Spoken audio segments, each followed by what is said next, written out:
Podcastons le cours, la méthode magique pour développer son oreille en français, tout en s'amusant à faire un podcast bilingue. Installez-vous bien confortablement et laissez-vous guider par la magie. Bonne écoute!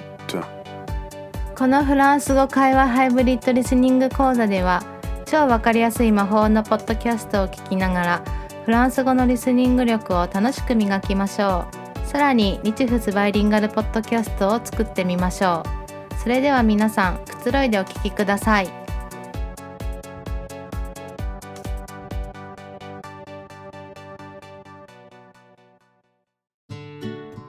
Bonjour les amis, j'espère que ça roule depuis la dernière émission. On se retrouve aujourd'hui pour parler d'un des symboles indissociables du français typique.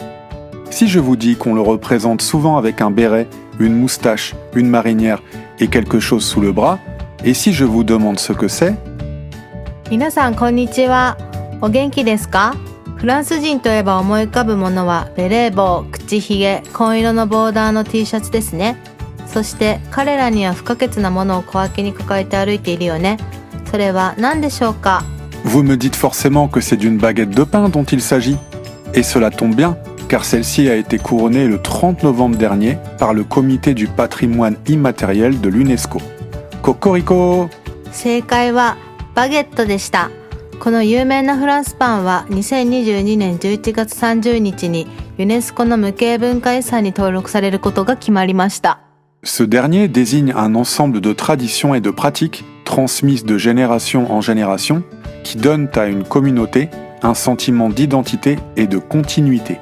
ユネスコの無形文化遺産とは芸能や伝統工芸技術などの形のない文化であって土地の歴史や生活風習などと密接に関わっているもののことです。Qui dit pain français dit forcément baguette. Symbole de la gastronomie française, elle est connue et appréciée dans le monde entier, y compris au pays du soleil levant. N'est-ce pas, chaton? そうだね。フランスの食文化の中心ともいえるバゲットは日本をはじめ世界の多くの国で愛されているよね。Avec cette consécration, UNESCO reconnaît non seulement le savoir-faire de nos artisans boulangers, mais aussi qu'aller chercher son pain est un acte culturel, un moment de partage et de lien social. その登録のおかげでフランスのパン職人の技術が認められました。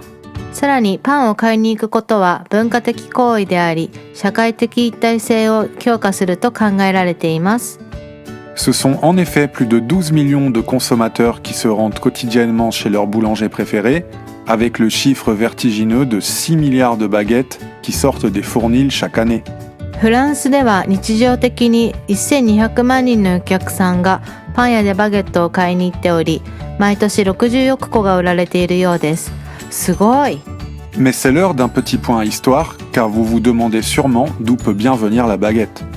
Eh bien, il faut savoir qu'à l'origine, le pain ne se vendait que sous forme de miche, autrement dit un gros pain rond, et que ce seraient les boulangers de Napoléon qui auraient inventé à sa demande une miche de format allongé, afin de la rendre plus facilement transportable par ses soldats dans une poche à l'arrière de leur habit.